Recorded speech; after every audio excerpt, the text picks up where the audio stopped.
Greetings and salutations. Welcome to Autist Circle, episode 18 of the second season. I am, as ever, your normie-reaching host, the Bleached Even, and my co-host, the man behind the plan, Total Blackout Painting, also known as Fat Dave. Hello. Hey, we got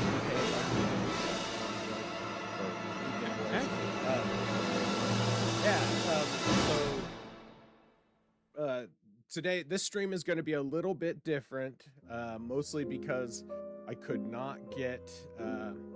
Well, first off, we're talking about Robert Venosa today, who was an American artist that he was friends with Geiger, and he built a world of light and spirituality that was very different from H.R. Geiger's world, and so I felt like he'd be a good follow-up to H.R. Geiger.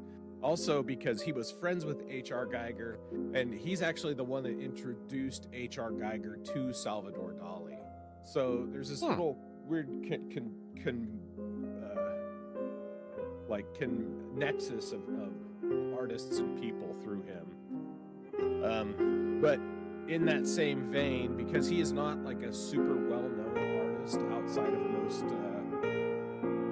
of most circles. No, he's actually like the opposite of Geiger's works, Brian. It is let me try to see if I can boost myself up a little bit. I couldn't get as much information about him as I normally do for the other artists, so I will try to... Just crank it up so you're blowing their ears out. That's always right. The solution.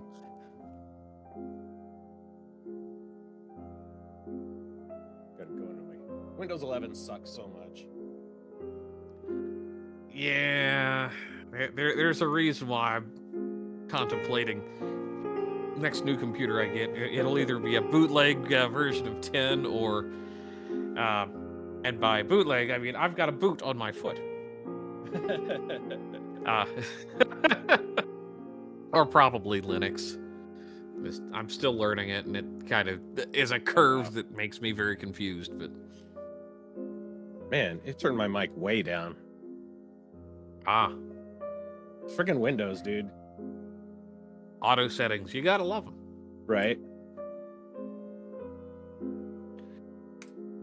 Okay, that should be better. Let me know in the chat if that sounds better, if I'm louder here. I've got myself turned up all the way inside OBS, but that doesn't help all the time. So anyhow, all right, good deal. Yeah, Windows turned my microphone down to like 10%. I don't know why the fuck that is. Because Windows, wow, Windows is stupid. Anyhow, so like I was saying, there is not a whole ton of information. Like there's a good biography about him, but the biography is not in like the autistic detail that I usually go into. So with that being said, we'll just jump on into the presentation, and I will show you the timeline here and read off my little spiel, and we'll jump in from there. So Robert Venosa is his name. He is in nearly every way the psychedelic mirror to H.R. Geiger. It's where Geiger paints steel and flesh and rust and darkness. Venosa paints gems and spirits and shine and light. They existed together, but their art was the opposite of each other, the opposite side of each other's coin. Geiger created a personal world of sadism and sensuality, with an airbrush and acrylic paint, and Venosa translated our world into a world of light and sparkle with brush and oils. Both artists were great admirers of Salvador Dalí, but Venosa had a much closer relationship, which is why his work is imbued with religious iconography and spirituality. And like we covered during Salvador Dalí, we know he was a deeply religious person in his own way, not in like the, obviously not orthodox or anything like that, but He did have deeply held spiritual beliefs, and that influenced all the people around him. So, while not as impactful to pop culture as Geiger, Venosa is still no less relevant to the art of present day. And in many ways, Venosa is the American Geiger, shaped by the counterculture of the psychedelic 60s in America instead of the post-World War II industrial German landscape. And he brings that spirit forward in his works that reflect the spiritual world as he interpreted it. And more than just blotches of color thrown on a canvas, his works represent some of the most powerful examples of what modern visionary art was meant to express. A deep connection to the divine in a world that was quickly abandoning it. And while some see his art as potentially hippie nonsense, the reality is that it reflects the soul and talents of a man who was deeply concerned with and connected to the divine nature of our reality. A reality that he saw of light and love. And Venosa's work is a bridge between the influence of European surrealism and the spiritualism of the 60s in the post-World War II booming American economy that enabled the counterculture of the psychedelic movement. Similarly to Geiger, his work would go on to influence modern music, album, and film design, as well as modern character design in science fiction in subtle and explicit ways. The light and shine that Venosa so deftly put on canvas would help to create worlds and representations of alien life throughout pop culture. And there's lots of movies. He didn't do as much movie work as Geiger did. He did work on some movies, but he was not as involved in making movies. And a lot of that we'll find out is because he spent a lot of time teaching. So with that said, we'll just jump on into the biography. And like I said, I don't have a ton of key dates. I don't have a ton, I couldn't find the names of his parents online. Oh, weird. Yeah, it was weird. I couldn't find, and Bleach and I were talking about this before stream. And I am not meaning to throw any shade because his wife, his third wife, Martina, who we'll end up talking about a bit during this presentation, is an incredibly caring person, and she venerates his memory. But they were hippies, right? They're artists and hippies, and as such, their diligence towards certain exacting things was not as it's not as prominent as our artistic works are. Autistic. So their sensibilities were not as catered towards our autistic, information-driven world. Their world was, again, a lot more about light and feeling. So anyhow, we'll start reading the presentation here. So Robert Venosa was born on January 21st, 1936 in New York City. And like I said, like many other artists we cover, a reliable record does not give us a neat childhood biography full of named parents or academies or early teachers. And his parents are not clearly identified in public sources that I could verify, and his formal schooling is not very well documented. So I don't even know which high school he went to.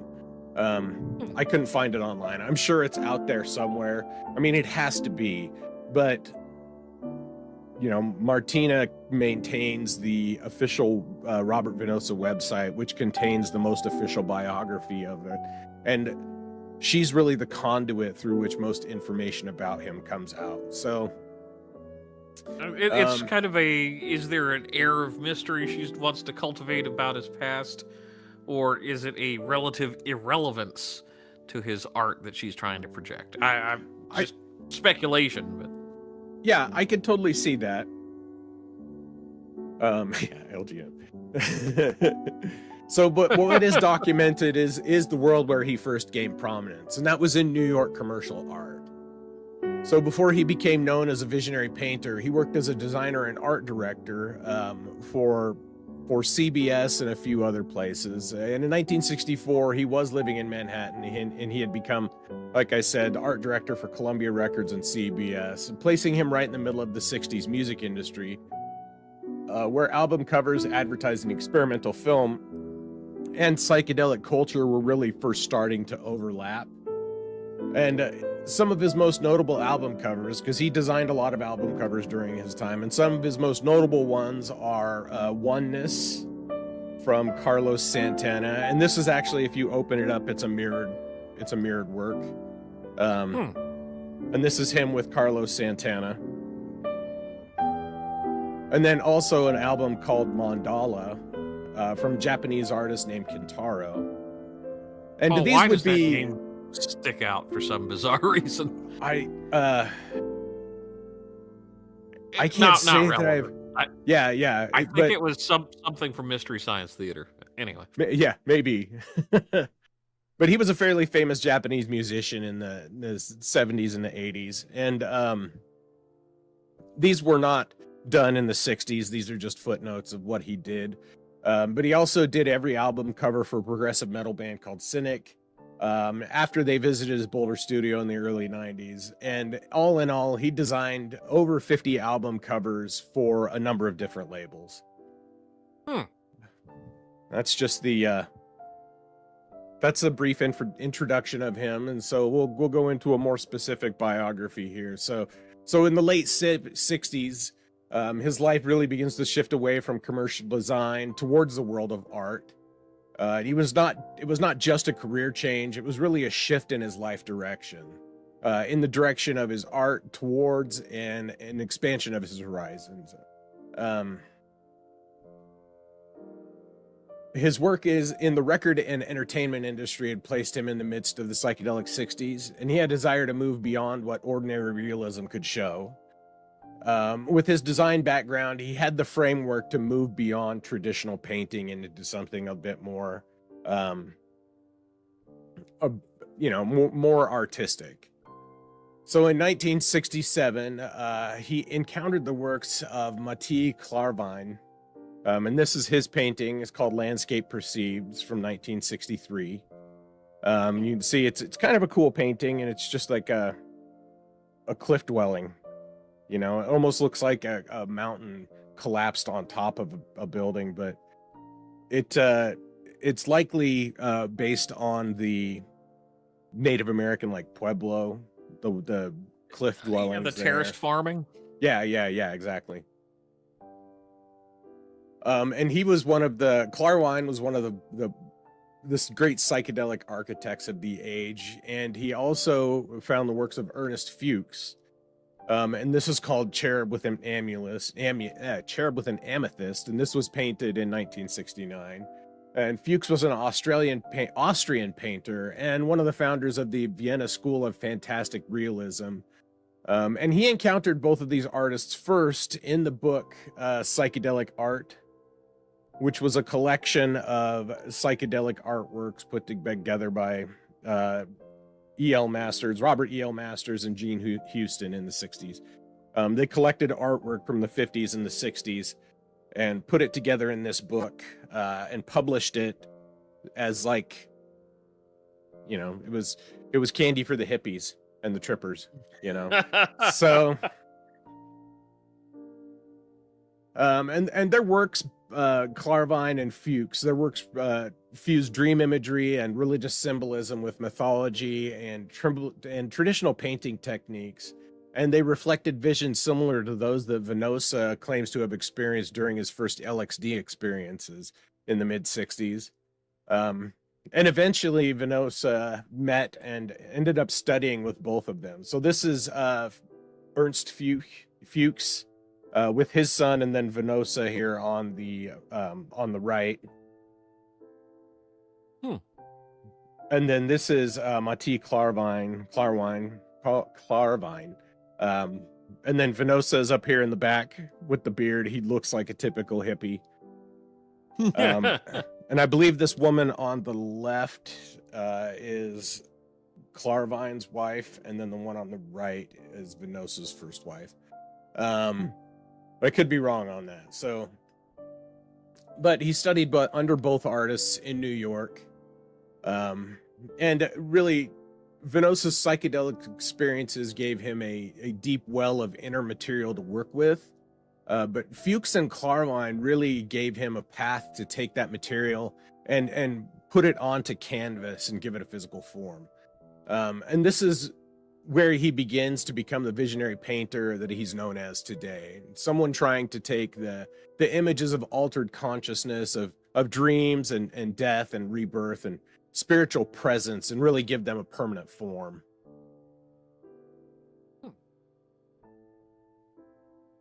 So in the early 70s, he'd left New York and he moved to Europe to travel a continent. He took a van and he visited several regions before finally settling in Cadaqués, which is a Mediterranean village on the coast of Spain.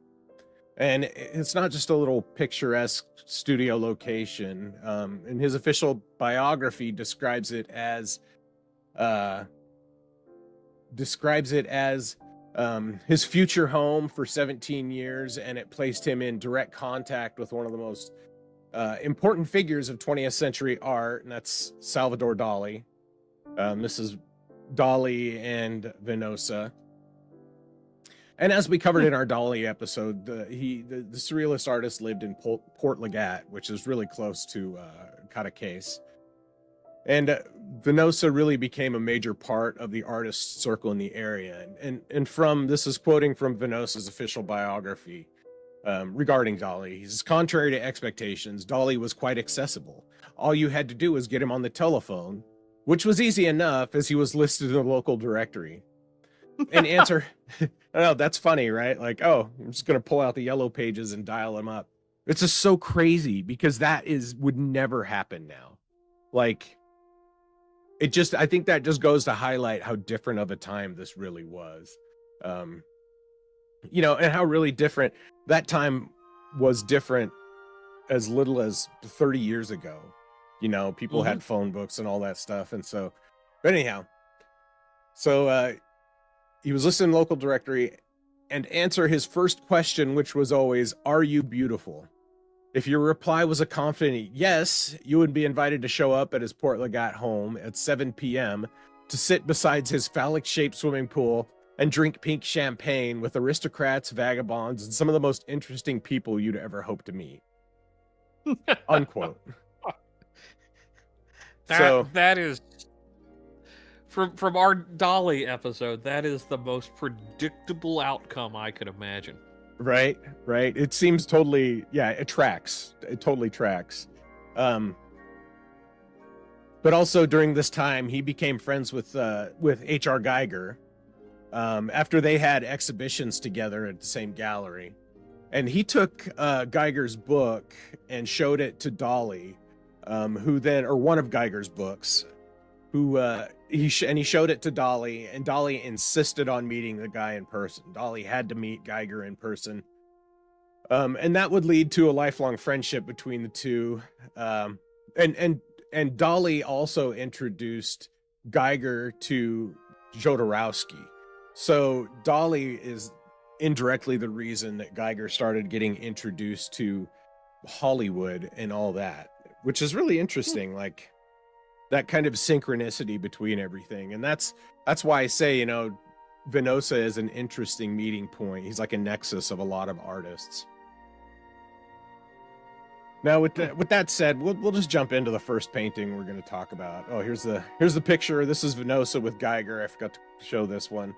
Venosa with his hippie hair and beard, and Geiger looking like Geiger. So in that photograph, there's the contrast just in clothing. Yeah, it's totally true. He's wearing the white V-neck versus the black kind of the black kind of more formal shirt. Uh-huh. And they're probably both high as balls in this picture, but still. Yeah. I guess without saying. Yeah. So with that, we'll jump over to the first painting we're going to talk about today. And this is called Christus Metamorphosis. And this was painted in It's 1973, and it's oil on canvas, and it measures 40 by 50 or 40 by 50 inches or 101.6 by 127 centimeters, although that detail is a bit fuzzy. And all of the works that we are going to talk about today are currently in private collections. And so it is near impossible to get hard confirmation on all the physical details of these things. So it'd be a little fuzzy. So yeah, exactly, LGM. Geiger and Jodorowsky came together, and they were going to have Salvador Dalí play the Emperor, and it's really sad that that did not happen. And Geiger is a Swiss name because he was Swiss. So, and that counts. Yeah. We'll take that one. So this painting, it's not just merely religious iconography, because in traditional Christian art, the body of Christ is usually shown as one of several recognizable states, either suffering on the cross or dead in the tomb or risen in glory or enthroned as a judge and savior. And Venosa really collapses that sequence into a visionary transformation. The body is not merely wounded, and it is not merely restored, but it is transformed into something else. And this is Venosa's signature style. And it's meant to represent the spiritual world. Christ is no longer a physical body. He's a spiritual being, a being of angelic, crystalline spiritual light. And while Geiger showed the body as a machine, Venosa shows the body as light and spirit, and that's something that will reoccur throughout all of his works and all of the works that we'll talk about today. The body is no longer a haunted machine, but a radiant event, a transformation. So the Christian iconography gives him the subject, but his fantastic realism, as his style is yet to be known, gives him a method for portraying the story. And the story is the body is not the end, and the body is really the beginning of the transformation. Kind of an affirmation of the spiritual world. And that's really what he's trying to paint here. It's what I find really fascinating is with the face detailed, it's almost celestial. Yeah, and that's one of the things that he really always tried to capture, was that celestial nature of things.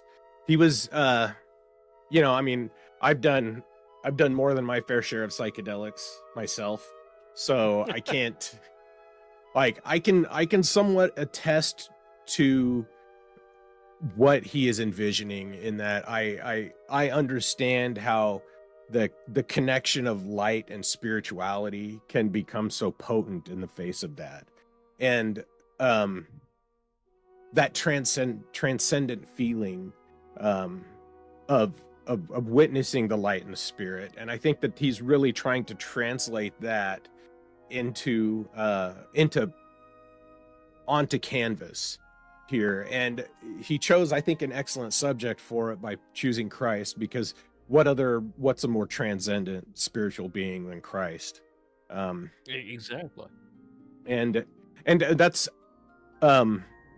so there's multiple reasons why I picked him, but again, he has a very deep religious bent to a lot of his art, and not necessarily in a hardcore or even so much a purely Christian way, but in a very spiritual way, in a very reverent way. He was trying to honor the notion of Christ as a transformative and transformed being. Mm-hmm. So it really is captured very well in this piece, which my first gut reaction seeing it was, whoa, what the fuck is this? And then the more I looked at it, before the show, and the more I'm like, this actually really is very, very powerful in ways that I did not expect to have. Yeah. I mean, and the more we're looking at it and talking about it here, it does. It is, it's an it can be an awe-inspiring painting. And when you think about it in that celestial way, that this is him really, because like the spiritual world would be different than what we have now. The spiritual world would be a different, a different framework. And I'll refrain from opining from my personal experiences too much, but the spiritual world is obviously not a world of physical beings, and so it would not appear or be perceived in the same way that we appear and perceive as humans. It is a world of light and of beauty and of celestial wonder. And so he really does try to capture that here, and I think he does an excellent job. Very, very much so. Very much so. So we'll jump over to the next painting, which is a bit more psychedelic. And this one is called, this is a heavy one. And like, this is something, it almost looks like a Rorschach image in a way. But when you consider that this is hand painted, right? This is done with a brush and a palette and a canvas. This isn't like there's very fine detail in it, and he put all of that detail into it. He painted every glow, every shine, every ray of light in this was done by his hand and done purposefully. And you can see, because it's a symmetrical image, but the patterns themselves are not entirely symmetrical. There's definite differences between the two sides, even though they're meant to be very similar. And so it highlights his technical skill, I think, his ability to really take the image in his head and put it onto canvas and do it with a really fine detail. So we'll get into the meat of this one. So this is an oil on canvas, painted in 1975, and it measures 15.8 by 23.8 inches or 40 by 60 centimeters. And again, currently in a private collection. And the subject is a blossom, but it's not a flower of the ordinary botanical sense, because it feels more like a live detonation.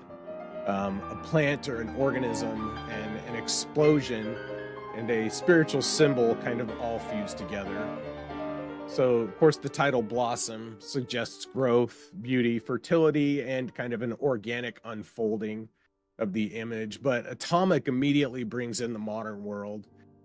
Radiation, kind of nuclear energy, kind of apocalypse, scientific power, and a lot of that anxiety, especially the nuclear anxiety of the post-World War II era. So much like Geiger did works that were, because he had an intense fear of of another nuclear apocalypse happening. Venosa was no less fearful of that same thing. And so this picture does also kind of look like a mushroom cloud as well.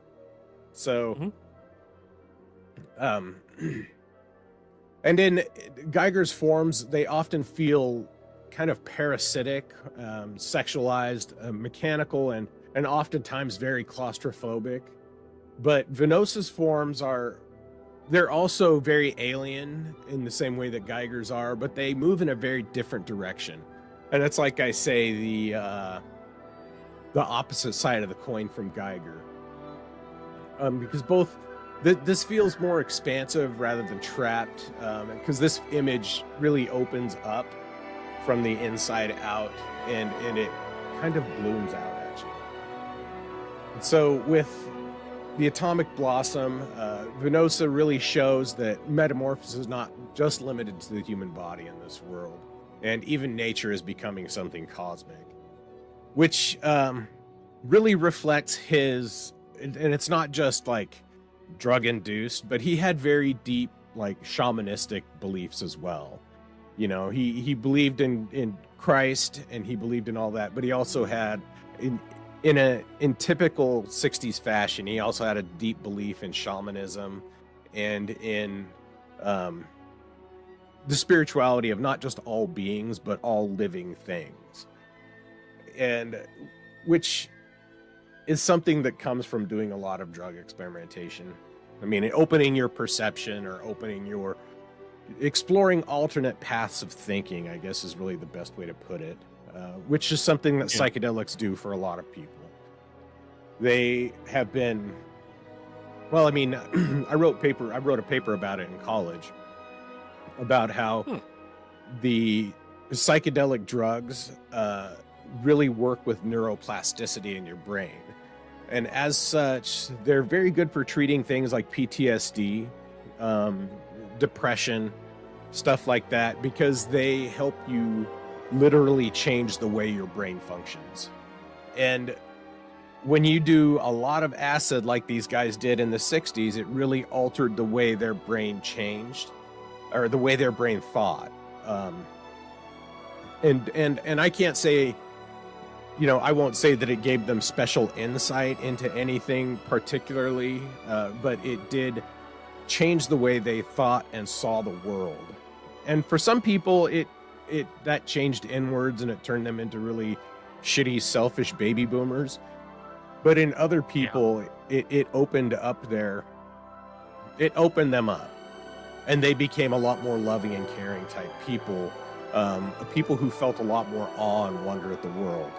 And I think that's more what Venosa turned to, someone who had a lot more awe and wonder and hope for the world, instead of focusing inward. So that's kind of what I take away from this painting.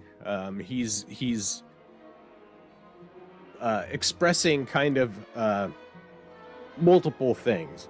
So a belief in the sacredness and spirituality of all things, not just all people, and that anxiety for the nuclear age as well. I'm going to be very pedestrian here and say I see lots of bugs in this image. Yeah.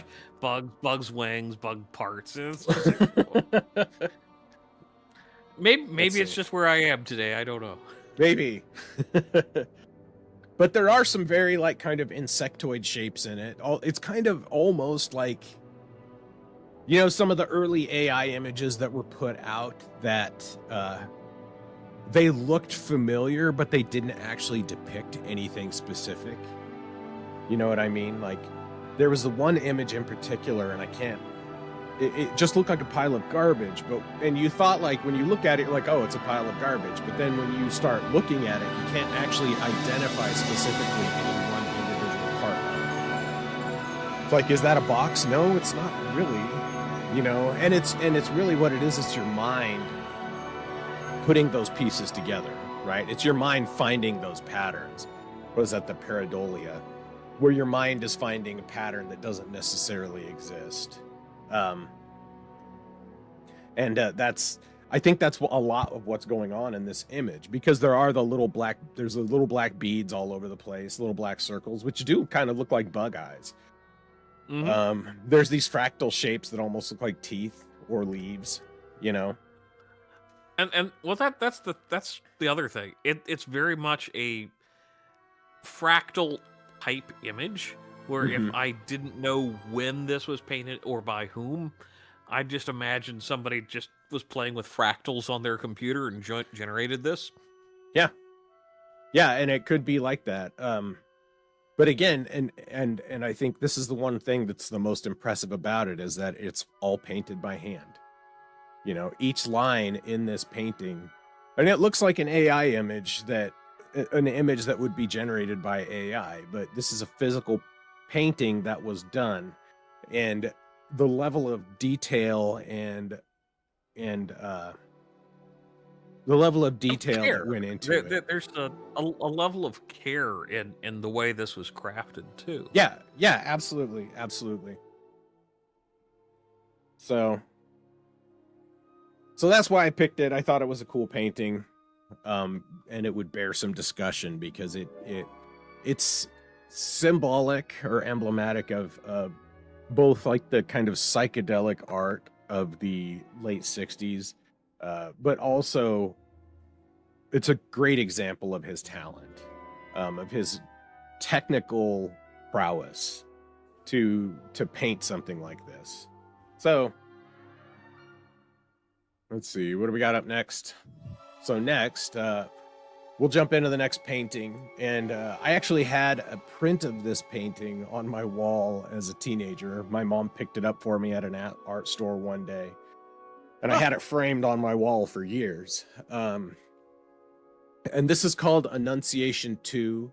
It was painted in 1979, and it measures 17 by 7 or 17.7 by 25.6 inches or 45 by 65 centimeters. And again, private collection. And this brings us back down to the Christian imagery. And of course, you might not think of that short, separate from the title. You wouldn't necessarily think of this as Christian imagery. But it is Christian imagery, but in a very different way than the Christus painting.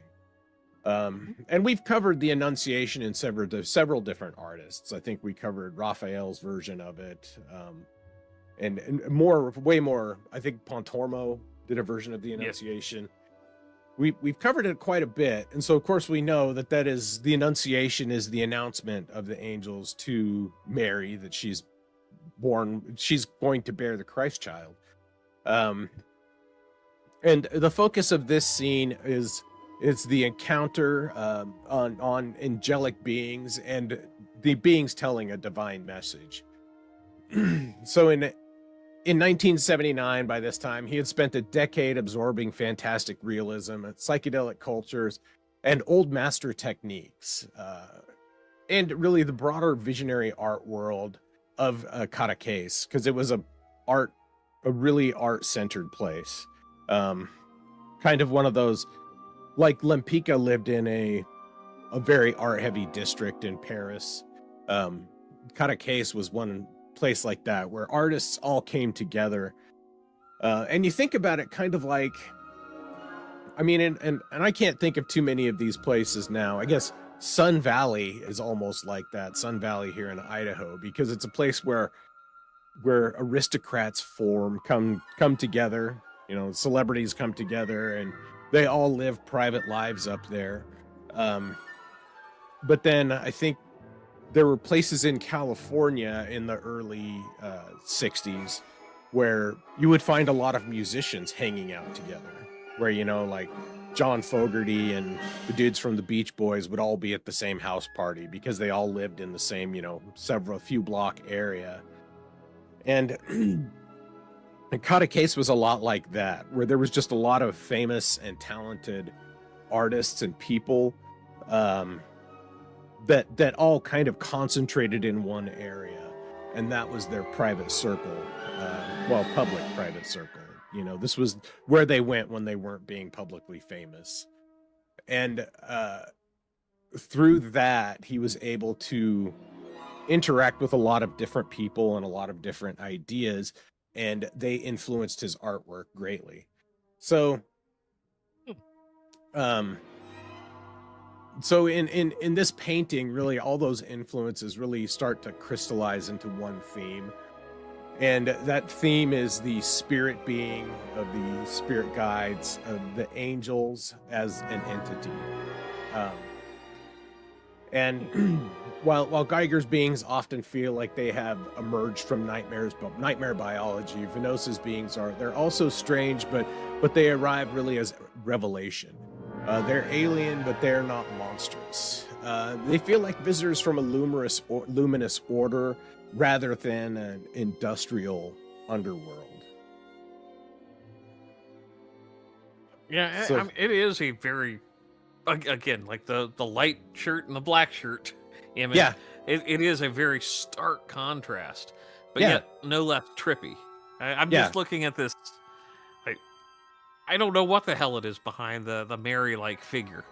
It's like, Right. okay, it's kind of a skull. I don't know. Yeah, and I mean, it does kind of have an oceanic kind of, well, really, I always felt like it had kind of a watery, like at sea kind of feeling to it. But the beings do, you know, it's like a chorus of angelic spiritual beings. Not manifest in flesh, but manifest as spiritual beings, and arriving to announce the Christ child. So, if you were to look behind the scenes, beyond the physical reality, you know, like in the center, everything is coalescing towards that central character, and all of the beings are surrounding it in a wispy spiritual way, kind of how you would believe it to actually happen. Mm-hmm. So the flowing of the spiritual, and it get a little weird, but the flowing of the spiritual energy as he saw it is really kind of what he's trying to portray here. And I think he did a great job. And again, and it also, this is not, because Geiger got a lot of his shine and polish with airbrush, but this is all brush to canvas. You know, this is all paint. You know, it's all done by hand with a steady hand instead of with a, you know, kind of cheating with the airbrush. And it creates a really powerful image in my opinion. Again, and like I said, I had it on my wall growing up, and I really always admired this painting, which is another reason.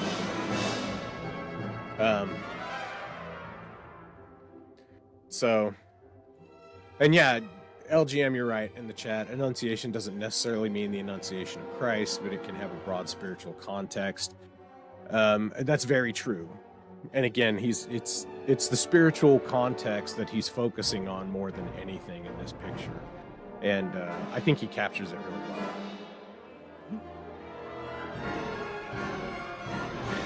I just enjoy how much there is to delve into just some of the background imagery on this. Yeah, there's a lot to it. And the faces, I mean, there's so many faces in it hidden everywhere. And they're all very well done and very well defined.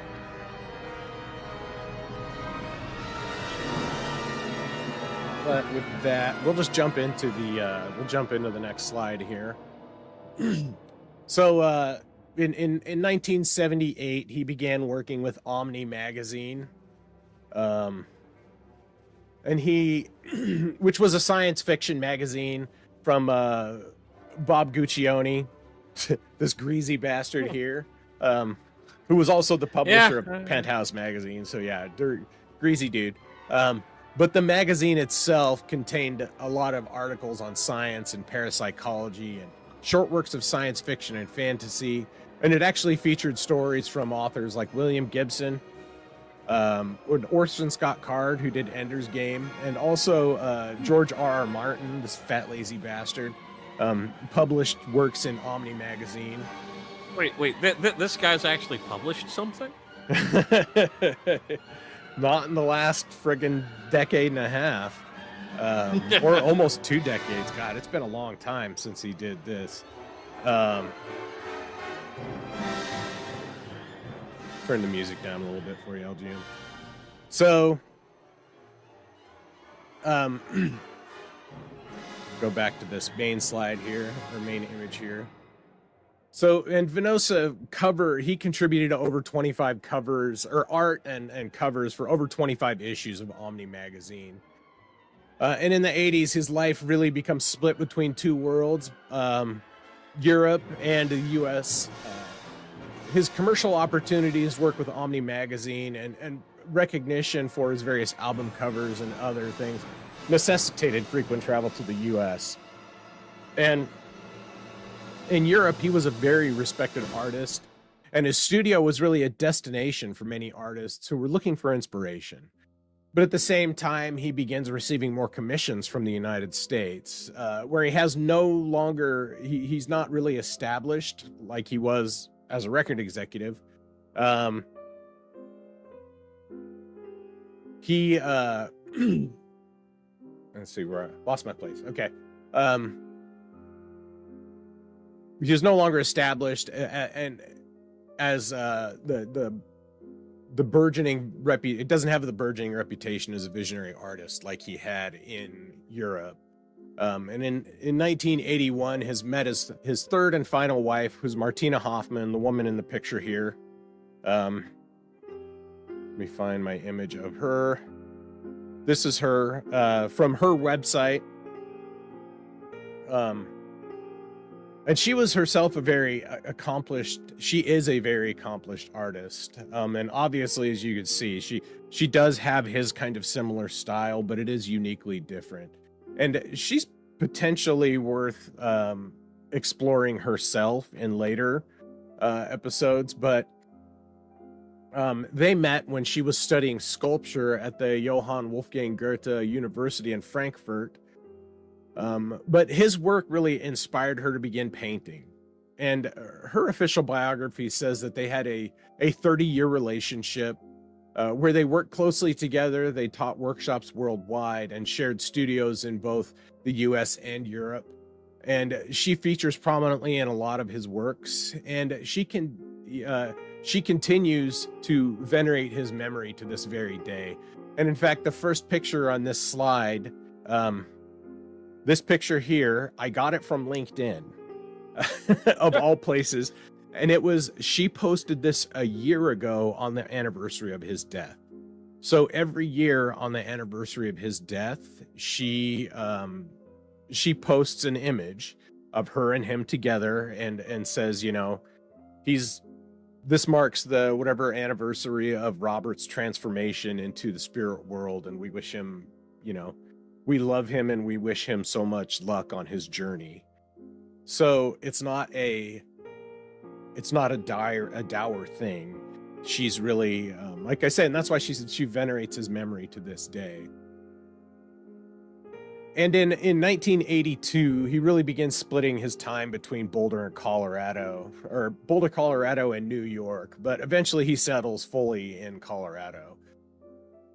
And we'll talk about the next piece now. This is called The Celestial Host, and it's painted in 1982 using a Misch technique process. And a little aside about that process. So it's a method of painting that combines the advantages of both water-soluble egg tempera paint and oil painting.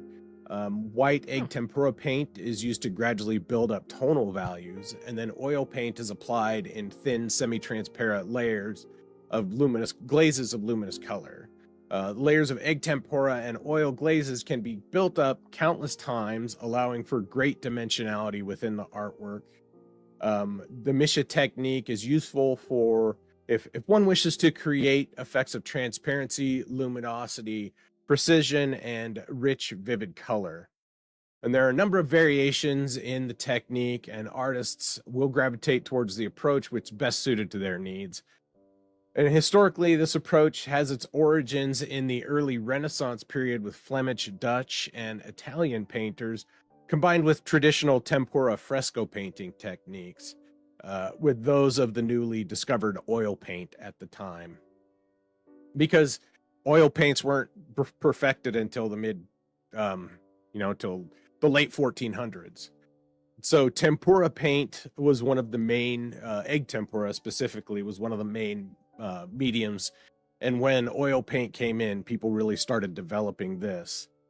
But the term, the Misch technique, or Misch technique, term gained popularity after Max Dorner's 1921 book, The Materials of the Artist and Their Use in Painting, with notes on the techniques of the old masters is the full name of the book. So, and again, private collection, I couldn't verify the exact dimensions on this. And this is one of the most salient examples of Venosa's worlds of light imagery. If you go to his webpage, that's what this is listed under, the worlds of light. Instead of a singular scene like the Annunciation, this image kind of expands into a luminous realm of higher spiritual order. There's no ordinary winged figures standing in clouds. They are forms of light and bodies of energy, strange beings that feel halfway between angel, alien, and kind of living architecture. And if you look closely, you can see in the center, um, the being just immediately to the right in the center or left, I mean, is actually Martina Hoffman. That's her face in there. It is. Oh, Yeah. that's cool. Yeah. And so he portrayed her and used her as a model for this. This image was one of the ones that really helped solidify him as a fully formed visionary painter with his own language and world similar to Geiger. So his world is part psychedelic, part spiritual, part sacred, and part science fiction. And he's painting a world where the invisible world is populated, ordered, intelligent, and alive, and a universe where light itself seems to have become consciousness, or the consciousness in the universe really carries light with it. I will also probably have to postulate, but I doubt that the reaction to seeing her face was the same as Lee Tobler's. Yeah. Yeah, probably a lot different than Tobler's. I don't think Martina Hoffman tore up any of Venosa's paintings because she was so upset. And she definitely didn't kill herself later because she was mentally disturbed. So that is true. Well, unless she's posting from an art painting now from beyond the grave. Right. But yeah, no, she publishes stuff regularly on her website and on Facebook, and other places. So she's still a very active artist. She still presents her work and does exhibitions and stuff like that. So I welcome in. So let's jump into we're running a little behind here, but so jump into the 90s here. So Venosa settled in Boulder, Colorado as really his American base of operations, and maintained both a studio in Cadaqués and Boulder, and divided his time between the two locations. And in 1991, he published his second art book entitled New Spheres, which is very hard to find. I tried to get a copy of it on Amazon. A copy of it's like $200. I could get a copy of it from New Zealand for like $60, but that wasn't going to be here in time for the episode, so I didn't bother doing it. The book New Sphere is the theory that the sphere of thought enveloping the earth, and the word comes from the Greek nous and sphera. The new sphere is the third stage of Earth's development, according to the website I found. It's the third stage of Earth's development after the geosphere, like rocks, water, and air, and the biosphere, which is all the living beings. The three spheres build on each other. For example, life in the biosphere needs the geosphere to survive, and thinking needs to be embodied in the biosphere via the living brains of human beings and our technology. So the new sphere can be seen as the rise of a planetary superorganism integrating all geological, biological, human, and technological activities into a new level of planetary functioning. And that's a quote from a website. So during this time, and for the next 20 years, him and Martina would teach workshops and classes in Boulder, New York, Greece, Brazil, and Spain, among other places. And teaching was a really major passion in his life, and through it he met hundreds of people, and he spread his love for life and art and his wonder for the world. And during the 90s, he continued his relationship with the music industry, and again, this is when he began working with Cynic, after they visited his Boulder studio. And in addition to the music industry, he continued to work on film and concept designs. Most famously, he worked on the film Fire in the Sky, before, according to his website, quote, budget cuts and visionless decision making cut his designs from the film. But he was also asked to design the antagonist for the 1998 short film Race to Atlantis, which, again, like this says, was one of the first 3D IMAX films, and it was put on in Caesar's Palace for an interactive ride. Interesting. Yeah. So by the time he painted the next works, he was no longer just an interesting artist. He was one of the most iconic and venerated members of the visionary art world. So with that, we'll jump to the next two paintings that we're going to talk about, which are Castor and Pollux. These are both painted in 1999, and they're oil on canvas. They measure 26 by 39 inches or 66 by 99 centimeters. And again, private collection. And with these images, he focuses on singular characters. His catalog has these listed as angels and spirit guides in that gallery. And while they're not explicitly Christian images, they do reflect the Christian belief in angels and heavenly spiritual beings. In Greek and Roman mythology, Castor and Pollux are the Dioscuri, the divine twins, connected with Leda and Sparta, and eventually the constellation Gemini.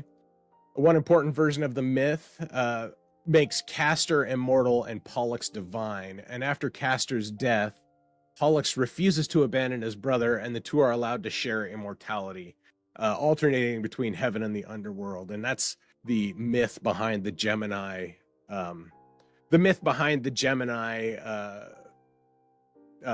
Constellation. Yeah.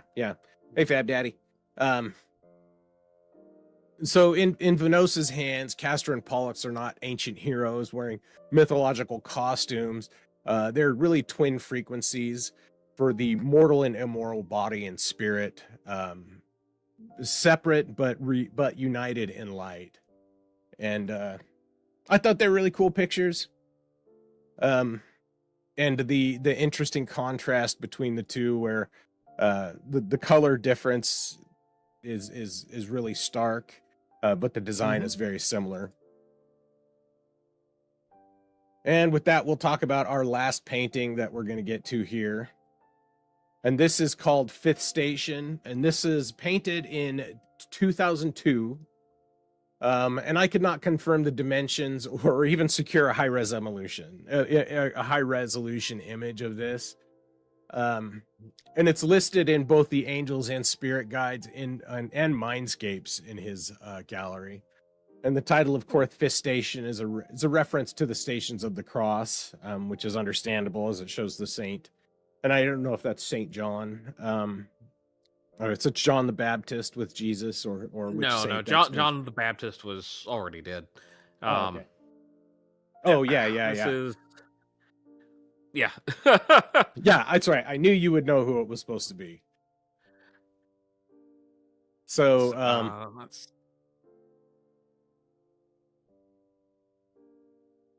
Go on. I have to double check. Okay. My brain's not here right now.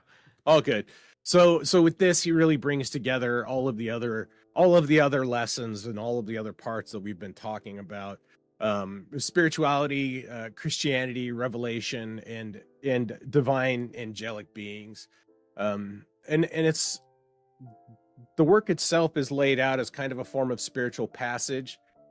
Christ and the cross and the assumed apostle, they're on the edge of a raging storm, on the cusp of a blue sky and lightning and thunder in an alien landscape. And it's, the landscape itself is heavenly and bejeweled and very otherworldly. It's alien without horror and kind of psychedelic without a lot of chaos. And again, to me, it highlights his technical skill, because the clouds and that lightning and everything, they're very beautiful, and it's very realistic, in my opinion. The clouds are, they look like flaming clouds. And I've seen clouds when the sun illuminates from behind and they get that kind of fiery look to them. you see it every now and then, especially when Simon. Okay, yeah, there we go, Saint Simon. Yep, Simon of Cyrene. Yeah. and really a tribute to an expression of his Christianity. So with that, let's see. Oh man, we'll finish the wrap up slide here and call it good. So in the 2000s, he continued to paint and teach and refine his work. And while he's easily labeled as psychedelic art, it doesn't really accurately describe his work or his vision. The world classifies his art as fantastic realism, and that's what he believed it to be. And through study and experimentation, he cultivated a technique it's far more disciplined than the works of Fuchs, and this is David and Bathsheba from 1995, or Klarwein, and this is Baron Kurt Bergstrom and Princess Fada from 1979. Venosa's works have a polish and a technical competence that goes beyond surrealism and psychedelic art, and he really became the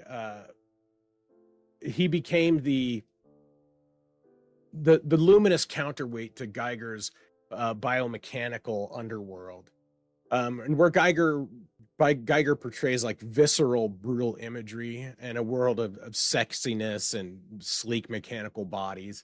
Venosa portrays a world of light and transformation, and really heavenly and ethereal beings. Geiger drags us into a hard world, and Venosa elevates us and really pulls us into a soft, revelatory world. And on August 9th in 2011, Venosa succumbed to cancer. He had cancer for a number of years at this point. And during his life, he had been on one of the most connective figures in visionary art, from Dalí to Geiger to Santana, to even Terence McKenna, Timothy Leary, which you would expect, a lot of psychonauts. Yeah. He was really an intersectional point for art, music, culture, and psychedelic exploration. So that's Venosa. And that's all I got for this guy here. We ran a little long. I think we ended up talking a little bit more about the paintings than I thought we were going to. But yeah, so I would encourage anybody who wants to see more of his work, you can go to his website. I think it's robertvenosa.com, and you can see a lot of his paintings there. Of course, much like Geiger, he was an incredibly prolific artist, and has a very wide catalog, and not all of it is this like psychedelic gems, but a lot of it is, and it's what he became known for. And so, yeah, that's Robert Venosa. Next week, we are talking about the legendary artist John Blanche, who left us this year. We're going to be spending a bit of time talking about the 40K universe, and that will be our final episode our final artist for the season before our wrap up. So, thank you all for coming out, and I really appreciate you guys being here. And thank you, Shade, thank you, Shade, for being here on Bleach's channel. But thank you, Bleach. Yeah. Thanks, Bleach, for coming along on this trip with me and tolerating my bloviating nonsense about psychedelic bullshit. So it's fascinating, and I wouldn't still be here if I didn't want to be along for the ride. Right on.